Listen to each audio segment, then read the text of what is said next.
In today's episode, Max and I are going to discuss his process for onboarding an athlete, starting from just, how you go through the process of getting to know and screening your athletes all the way through designing the first phase of training. If you're on the go and you want to listen to just the audio version, subscribe to the Corpus Animus podcast on your favorite podcast app. Get better at the sport of CrossFit alongside some of the best athletes in the world in our online training program, The Design. Head over to trainingthinktank.com/DSGN to learn more.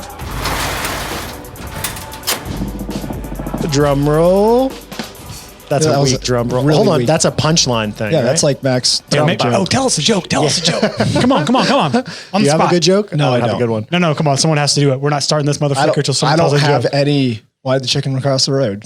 Why? Get the other side. There you go. That's You didn't a even hit it. shitty There you go. joke. What do you got? You have nothing. I don't. You can't call my joke shitty and then not have a joke. I don't give jokes because I don't want them to be shitty. It's like I don't tell jokes. You don't Give jokes. Hey, man, I ain't going to give these jokes away. All right. Well, if you're still listening. In today's episode, Max and I are going to discuss his process for onboarding an athlete, starting from just, how you go through the process of getting to know and screening your athletes all the way through designing the first phase of training. Yeah. So we're going to dig into that. I think the first thing that we want to discuss is okay, you have an athlete that comes on board. The first thing that you really need to do is get a sense of who that person is. How exactly do you go about that process? Yeah. So when I was younger as a coach, I was very, very, very, very, very, very, very data driven. And I wanted to know everything technical. Yeah. I remember going through 3 full weeks of testing with you when I first started back in 2013. And that was my way of getting to know people, getting to know athletes. And I thought more about the performance now. And I think that I don't know if we've presented our human-centric model of coaching or athlete-centric model of coaching is basically that the human that you're working with is the most important thing. And then kind of what branches off from that is the data and the training programs and everything else. But for me, at this stage, I can be a little bit more picky about who I work with because, I don't know, I got lucky to build a reputation that the demand is high enough for me to do that.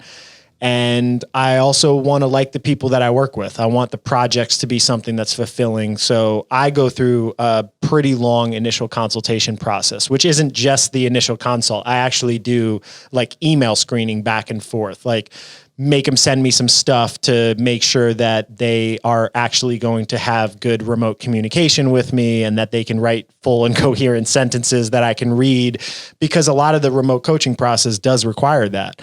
So working with a remote athlete that is like, oh, I'm really horrible with email, is like, okay, well then how am I going to keep in touch with you? Are we going to FaceTime every day about your training? Which is unrealistic. Yeah. Right? Yeah. So some of it is going through an email back and forth. Then You stalk their Instagrams? Of course I do. Yeah. So essentially you have an application process before you even go through your initial chat. So do you do like an initial chat first, then a consult? Like what's the next? So it goes all email, me looking through their Instagram, maybe just doing a little bit of just like Google, YouTube search to see if I can kind of understand who they are.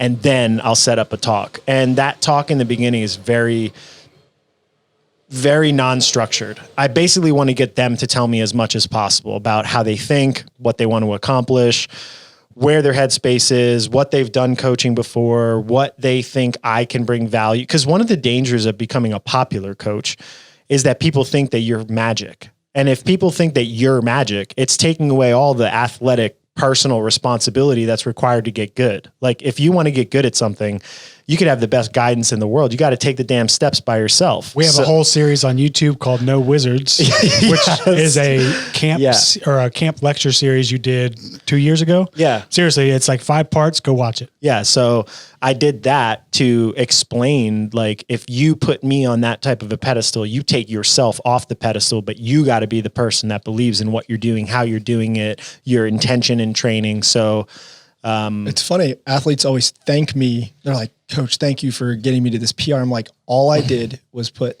sets and reps on a piece of paper and give you some intention. That was it. You did 100% of the work. Yeah. I just tell them that, to remind them how important it is that they're the ones that are doing the work. And it's not that, I mean, at this stage, I'm very, very hyper aware that I could be a huge competitive asset for athletes. Like, I might not always be, but if somebody is in the right situation where they just haven't done mindful progressions and they don't know how to think for themselves and they don't know how to manage their game day anxiety, I could probably come in and provide a good competitive edge for a lot of different types of athletes. So I'm aware that I have value, but if I overinflate that value and I let that ego get to me, then I think I undermine the value and the power that the athlete has and needs to become a great athlete. Some autonomy. Yeah. So I go through that process really to find out if we're a good fit. Because if I'm not into it, if I'm just fucking doing it because I'm getting paid or because it's a good opportunity, I feel like that'll bleed into the likelihood that the whole thing is successful or not. So what qualities are you looking for in that person? Is it autonomy and ability to communicate? I wish I had known that we were doing this podcast so I could have maybe taken some notes, but I think if I'm going off the top of my head, it would say I'm going through an evaluation that's subconscious that blends me just thinking intellectually and rationally about what they're doing, me thinking about the feelings in my emotions and my heart about what they stand for as a human, and then just a gut instinct. Like, is there something inside of me that says like, I should do this? Like, this fucking excites me and I want to jump and I want to go. And if I get that kind of feeling from like the triad of my subconscious, then I'm ready to go. If not, and I have some hesitation and skepticism, then, you know, I was at the point when I was young that I took every freaking opportunity that came in front of me because I didn't have a lot of opportunities. Now they're starting to come a little bit more frequently, and they're starting to come where they're like better. It's like, oh, this person's really good. This person could change the dynamic of my business, or this person could change my reputation on a global scale. But I also want to really enjoy doing it and believe that I can help, because you also then take on reputational risk. If you're like, okay, I took on this big project of somebody who's really visible. What if it goes badly? Well, what if I start associating myself with that? I remember your discussions when you were talking about taking on Noah, was it 3-4 years ago? Yeah. And you were like, man, there's a real risk in bringing on someone who's had as much success as he had. What if I destroy Noah? Which obviously, you know, the tale has evolved to the point that he was the second fittest man on earth last year, and you know, is going to the final stages. He wins this. He went 8-8-16. So like the trend was he got in that first year. He had the leader jersey. People were saying that he might be the next thing. Then he went back and took 8th. Then he went to 16th, and he was burnt out emotionally. He had been contemplating quitting. If you take somebody like that and they just don't ever find their fire and their passion again, they're never getting back to the highest level. So like, let's say he had went 16th and then just like half-assed 1 year and went back after our first year working together and took 28th and quit. It's like, all right, well, you had an opportunity with somebody that had that next level talent. You didn't do shit with it. That's what people think. Yeah. Right. Like, it's not ever that black and white, but popular perception is not going to go into the nuance. It's like, where's the leaderboard and when did you come into this person's life? Luckily, that story now plays in my favor because I came in at 16th and then he went in and he did, you know, 4th, 6th, 2nd. You know, this year he took 2nd in the qualifier. Hopefully he wins, but like whatever, it's a top 5 finish. I think no matter what, you would say that those 4 years of being able to have progression, enjoyment, passion, him building his personal brand, him still getting better at the sport, him still hitting PRs on all the things that we've identified as training priorities. I think it's shown that like this relationship was valuable. He brought something to the table that was super valuable. I brought something to the table that was super valuable, and we became a good team, and the community here has helped support him in his journey. Just for context, if you're watching this, it's probably not when we filmed it. So next week, next week is the CrossFit Games. CrossFit Games, the final stage for 2020. Yeah. Well, you just mentioned identifying his training priorities. And so you have an athlete, you take him through this initial meet and greet where you're trying to understand the human that you're working with or that you're potentially working with. Then the next stage, my guess would be trying to identify what the athlete's priorities are. Yeah. What's your process for doing that? You just take them into an assessment, or do you have a more lengthy process? Well, so the first thing, that first discussion is really about like the mind, the human, the emotional aspect of who they are. And then it kind of bleeds into like, all right, now tell me your story as an athlete. What do you think you need to work on? Most athletes that I talk to, which is kind of unfortunate, you could get to the highest level and never think for yourself, never understand what your real priorities are. Or that sounds so harsh. It does? It's true. No, but it just sounds harsh. Oh, You never think for yourself. Yeah. I'm sorry for the harshness, but I think what you really mean is that they don't think critically about their performance or their game. Yeah. I don't mean they don't actually think. I actually said that in a Buttery Bros video. I was joking about Noah and I called him mindless, and I was watching the video and I was like, man, that sounds shitty. Like, I really like this guy and I know he thinks. So I sent Noah a text message like, I said you were mindless teasing to the Buttery Bros, but I didn't mean it. But what I actually mean is they're not evaluating what they need to work on in the sport. And maybe that is a coach's job. Maybe an athlete doesn't need to do it. Or maybe it's something that only certain cerebral type of athletes do. Like, I know Chandler has been pretty self-coached, and he identifies what he needs to work on and then tries to come up with systems for making himself better. So it's not all athletes, but a good amount of them don't do any of that process. And I try to find out what they want to work on. Because I think the best way to build rapport in a coach-athlete relationship in the beginning is you tell me something, or if you were the athlete, you tell me something that you want to work on and want to get better, that you have been working on and haven't gotten better.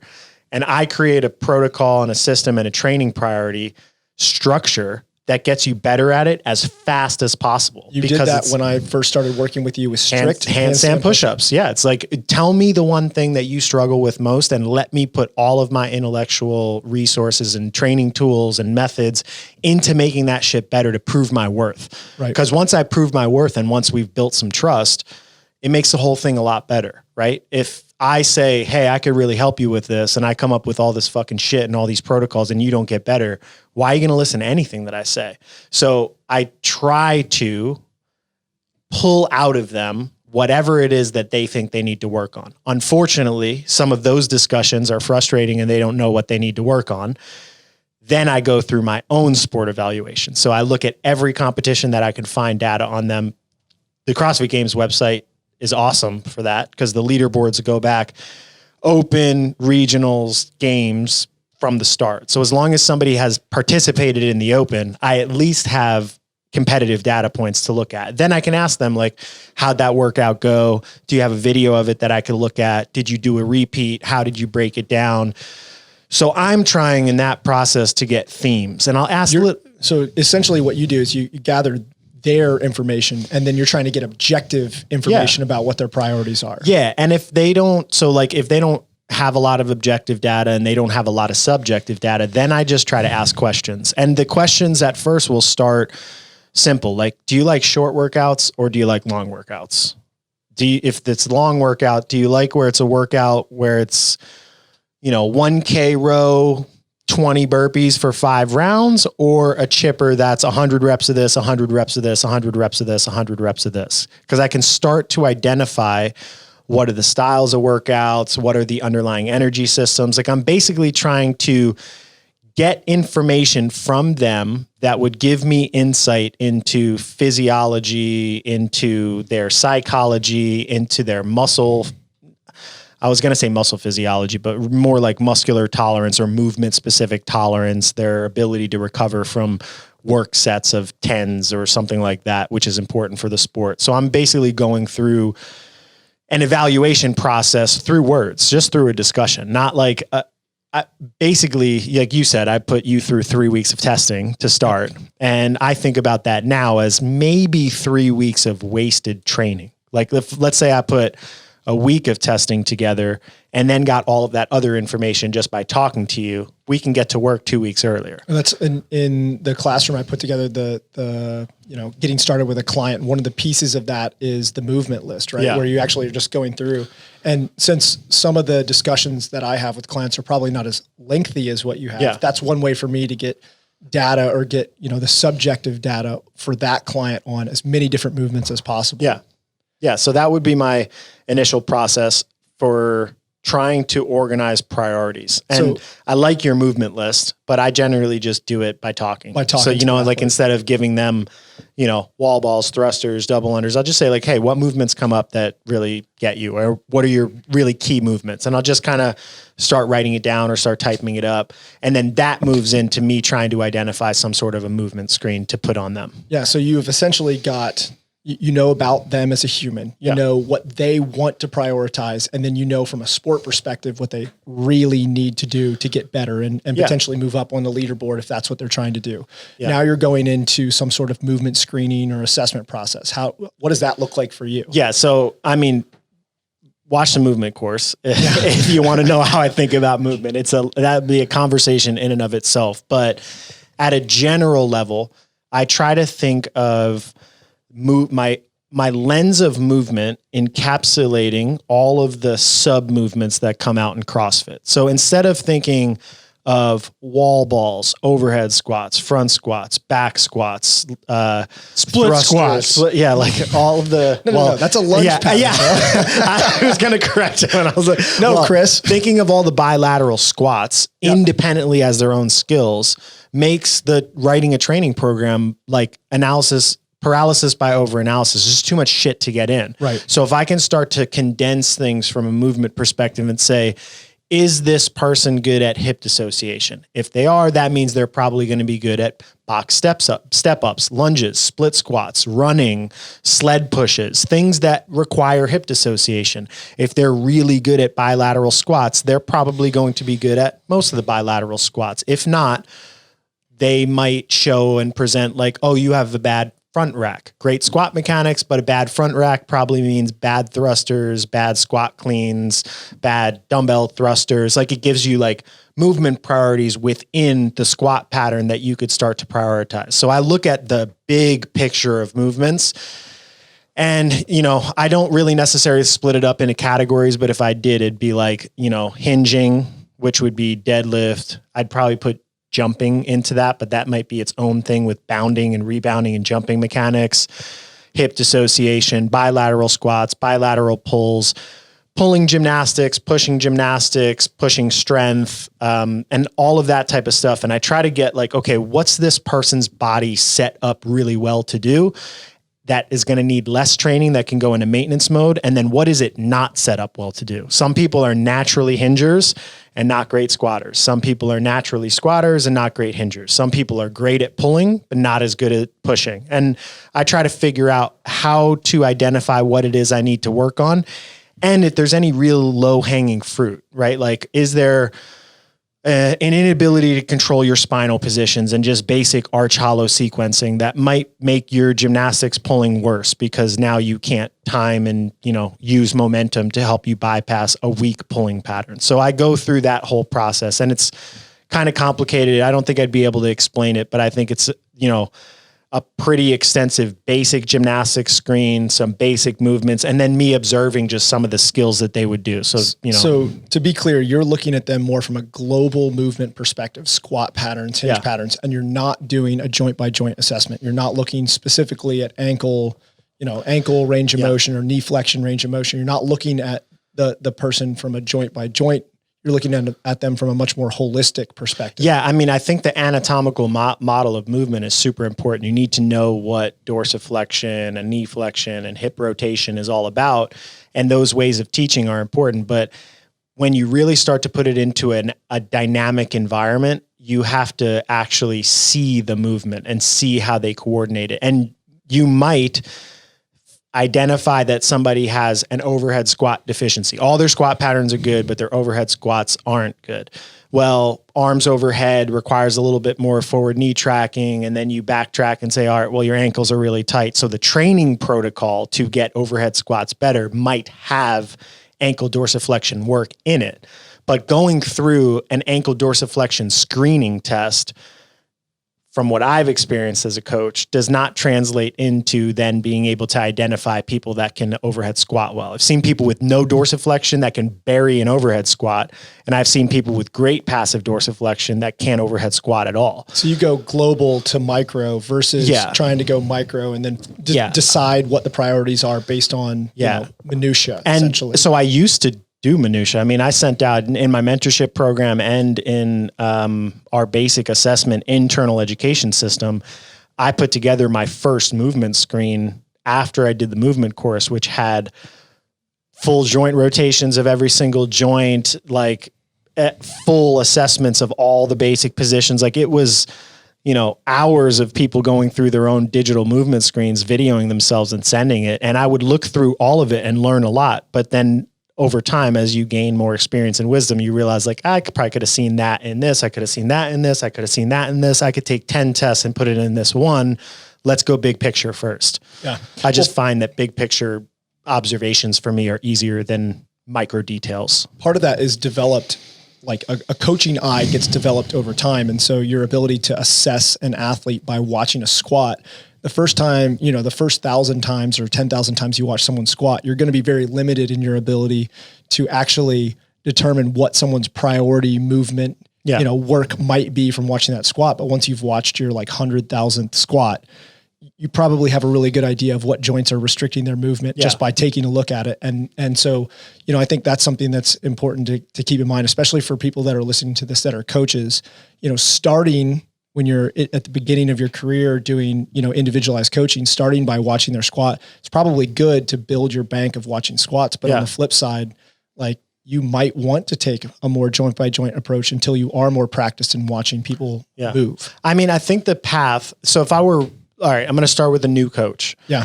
And I'm going to mentor them to become a more advanced coach. You ultimately want to get to the point that your process is as simple as possible. The problem is if you think about keeping your process really simple from the beginning and you never venture into complexity and adding tools to your toolbox, you're a simple coach with simple methods.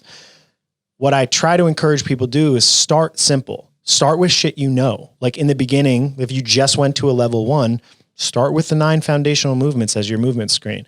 But if that's where it stays and you really refine yourself just in those over the course of 10 years, you haven't really learned any other shit, any other ways of doing things. So start with that, use that as your anchor point, start to build out complexity, test new things, test new skills, try new things, try things that you're not sure if you're going to implement over time. Keep what works, get rid of everything else. And then over process, you're going into this big complex wave of overanalyzing everything, which is my go-to of trying to do too much shit all at once. And then now you have this big bank of observations, and I'm going to fuck up the tank in front of me. And you start to re-simplify and you start to go back into a process that makes sense. But the lens of perception of your basic observations now are so complex that you can get all of this stuff from that big complex process while you're observing the basic shit that you started with. So it's like it's an evolution of coaching. And I think you have to go through that to become an expert in anything. And I'm not even saying I'm an expert yet in coaching, but I have gone through that process of realizing all right, I got too much shit that I try to cover. I confuse people. What is necessary to keep and communicate? And what can I start to throw out? How do I start? How do I start taking this down into a more simple process? So you've taken the athlete through your initial, you've got to know the human. Yep. And then you identified what they think their priorities are. Yep. Objective priorities. You've done a movement screen. You're ready to coach them, right? You're ready to take them right into the floor. Yeah. So now sport testing. There's another layer here. So now I got some movements and now let's put it together. Now the sport testing could be a lot of different things. It could be me putting together a body of 4 or 5 tests. Hey, I want to retest these in 3 or 4 months and make sure they're getting better.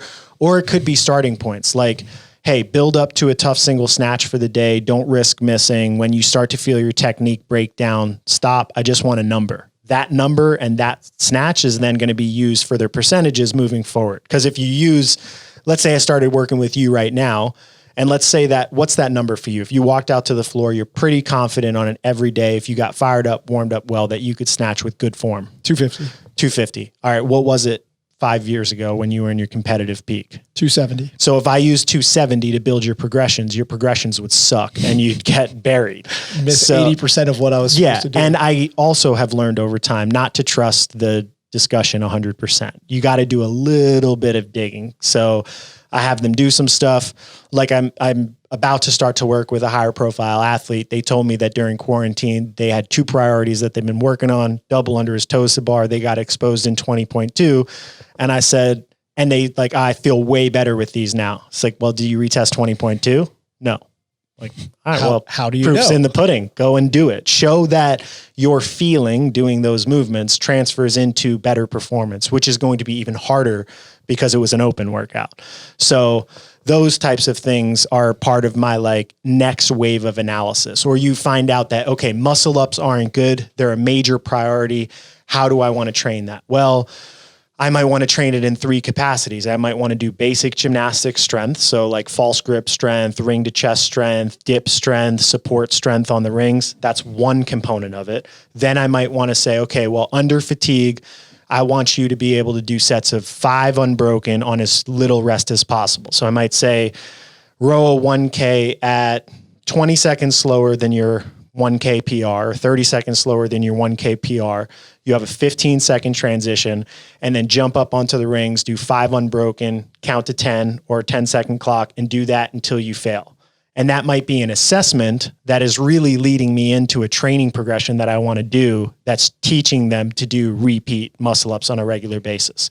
Then I might have a simple test like I want to get your 1RM muscle up or your max rep AMRAP unbroken muscle up better. So just jump up and do an AMRAP unbroken muscle up set and then go into 30 for time. So this would all be part of that sport assessment where you're trying to get a better sense of how they operate with the skills that they already have in the sport. Yeah. And this will also give you a sense of how you would address. Yeah. They're like test retests. They're starting points for progressions that I already have in mind that I want to run. It's a combination of all of that stuff. Because someone might come in and say, I'm not good at muscle ups, and you have to get a better sense of what that means, what exactly they are not good at in muscle ups. Is it like the global, technical aspect of it, or is it like repeat chunks, or is it, they only get 13 in their, AMRAP unbroken or something like that. Or like somebody's heart rate and breathing blowing up in muscle ups to me is a different limitation than somebody that fails the dip at the top of the muscle up. The training progressions are different, right? Like one is, how do you breathe and sequence breathing and sequence your brace and your hip extension and all of that stuff, where you're not failing reps, but you're just feeling like you're at your threshold of a like energy system threshold. Right. Whereas the other one is like you literally lack ring stability or lockout strength or the ability to pump blood and oxygen through your tricep, whatever it is that the limiter is, are 2 different things. So they will require 2 different training protocols after them. Now, in your sport assessment, are you taking all the majors, like 21 movements or something from the Open, or if you increase your umbrella to the games, are you taking all of those and including that in your sport assessment, or are you just taking the things that they said they wanted to focus? Like how do you? The latter. I think I try. It's never this concrete, but especially if I'm educating, 3 major priorities, 3 minor priorities, everything else in maintenance. And, that could be biased. 3? Because that's simple. Because 4 sounds like too much.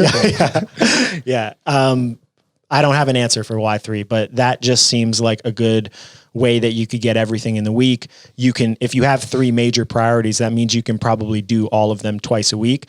And if they have more than 3 major and 3 minor priorities, they're probably not yet at a level that I'm going to be working with them unless it's a developmental squad, which I'm still working on. And I'm not really sure how I'd want to train people that have 25 movement priorities, right? So one of the things that's really common that I've seen in other coaches' assessments, they include open retests or games retests. Do you do that for specific workouts they've struggled with as well? So elites, I've gotten away from doing that. I've just seen way too many times that you can't replicate the intensity of a competition in training for them.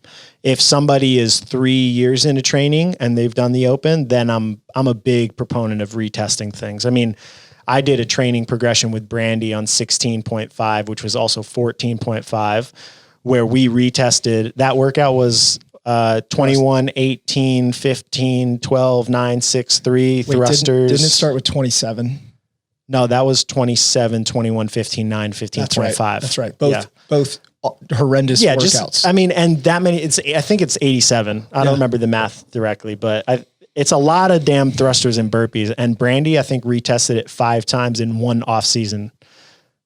which is like, who would do that? I'm like, now, why did I do that? But she got so much better at bar facing burpees, and she got so much better because the first time she did it, she was under competitive pressure.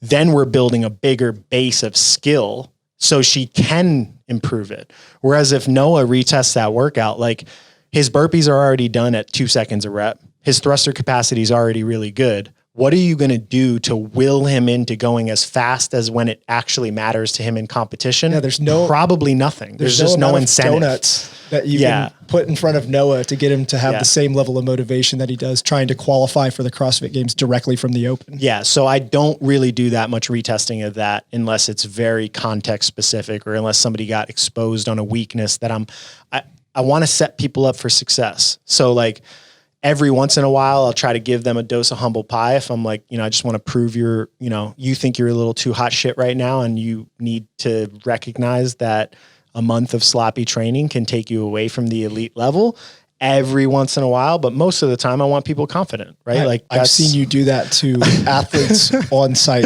Yeah. It's not enjoyable, but it's necessary. I mean, at some point you got to look in the mirror, and this is the philosophical or the theoretical mirror of, this is my performance. This is what I'm capable of. And you want to be the best in the world. Well, that's what Matt Fraser's capable of on this workout. So you got to face it at some point. Oh, that could be a harsh reality. Yeah. All right. So you've gathered a ton of information about the athlete. Is that enough at this point to sit down and start planning out the, your first training protocol? Yeah. So or are there other layers? I mean, everything after that then is about time management. So sitting like, all right, is this a yearly calendar we're working on, or are we just working towards the open, or, has the games released anything? Like right now you start to work with a new athlete. You basically just have like this, someone's going to start something in February and probably going to be 5-week open like normal. And then after that, there's going to be some competitions, but we don't know when or how long or how much time between them. So there's just like filling in the gaps of trying to get a soft schedule. I think if we get to the point that the CrossFit Games does what they say they're going to do, and what kind of used to exist with the open regionals games, and they released the dates pretty far in advance back in the day, we would have the regionals dates and announcements before the open was over, or pretty damn close to it. So if we get something similar, I would kind of map out, this is what my training year is going to look like, take some notes about what I want to work on in each time, how things will transition. Then I take that and I backtrack in time, like, kind of blocking off training cycles, if you will, or blocks or whatever, chunks of time. And I try to get to the current one. All right. So then now what's important in the current one? I talk to them about their day-to-day training schedule. Like, when can you get to the gym? Do you have access to all the, some people have access to the gym only during certain times. So that's where all of the gym stuff has to go. Or they got to swim. They can only get to the pool on this day. So I map out kind of what that looks like, and I build what I call a template. And my template is, what does the week look like? Monday AM, Monday noon, Monday PM. And what's the priority in each one of those sessions? Monday AM, swim. Monday noon, double under and bounding proficiency. Monday PM, this. Map that out. Cross-check it to my movement checklist of all the open specific movements, and make sure that they're covered in each week. And then I start to build out the training. Do you think that with the process that you've put together, that someone could coach someone who wasn't a high level competitor? Could you use this same exact process and apply it to someone who was 2 years into the sport of CrossFit? Yeah. I mean, I have a client, Angela, that I've been coaching for, I think 7 or 8 years. I think she actually came on before Travis, who's not, she competes and she does masters competitions in CrossFit, but she's just training for life. So it's not like these methods are only for elite athletes. It's just the complexity of the evaluation goes way deeper if somebody's trying to get from the 95th percentile to the 99th percentile. If somebody's like, Angela, I want to be fit. I want to surf. I want to mountain bike. I want to be able to do CrossFit. I want to be able to squat without pain. It just shifts the lens of like, okay, well, I'm not going to calendar out a whole year, but what are the most important movements in CrossFit that she's got to hit if she is going to do the open? She doesn't need to win the open or optimize her performance in the open, but what can she not get away with not training? And then I'll make sure those go in. So I go through a very, very similar process with everybody that I coach. It's just that the nuance of the actual training gets more complex the more advanced somebody is physically, or the more they're inputting time into just training.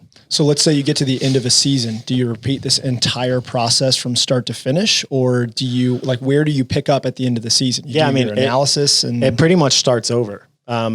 They go through a competition review, sit down. What did you do good this year? What did you do poorly? Where's your head at? Do you still want to compete? If you do want to compete, are the goals the same? You still want to get to the same level?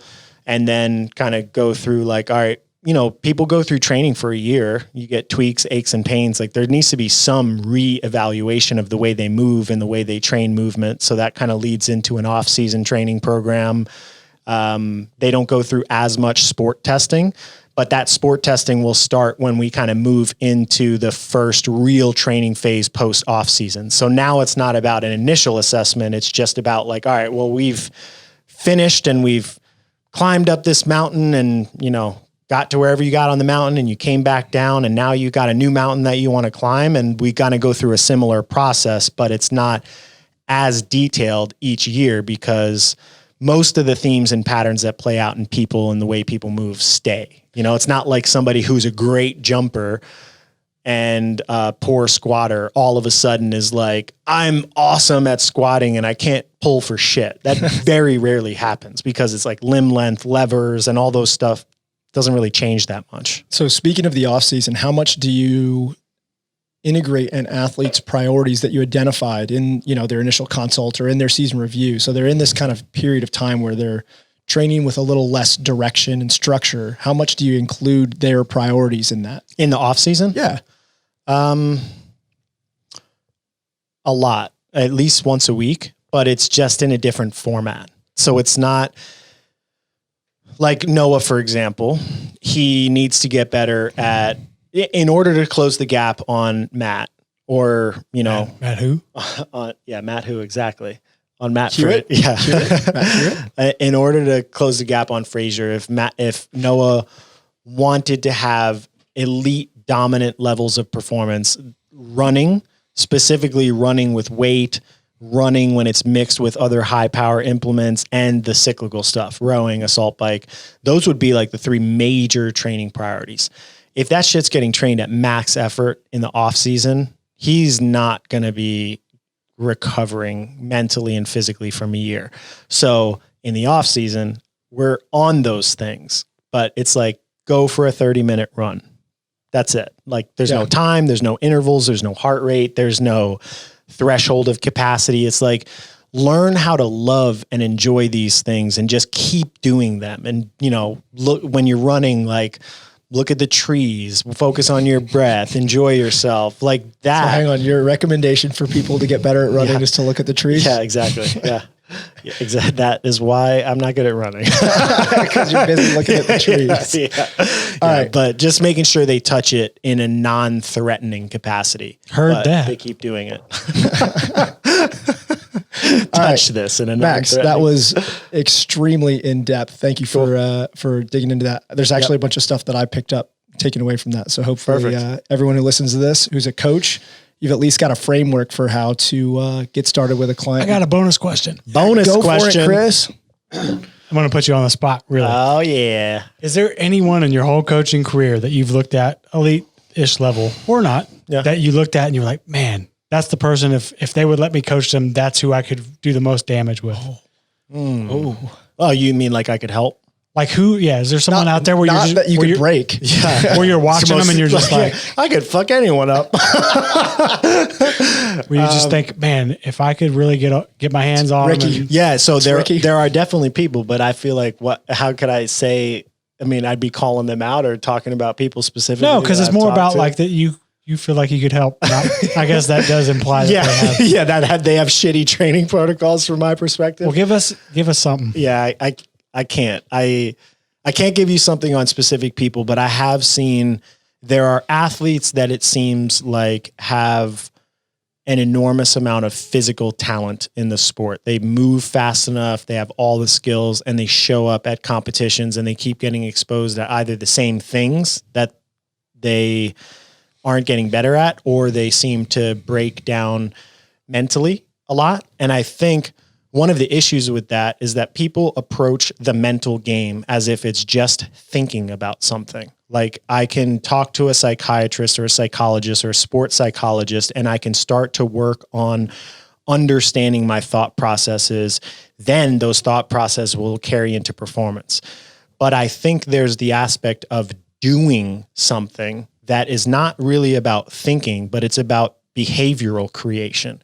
And in order to put those things out on the competition floor, you have to ingrain those behaviors under pressure all the time so that you don't have to think about it. So it's a very weird game that building the mental game is about building a game that requires you not to think under pressure, because if you think under pressure, you'll slow down.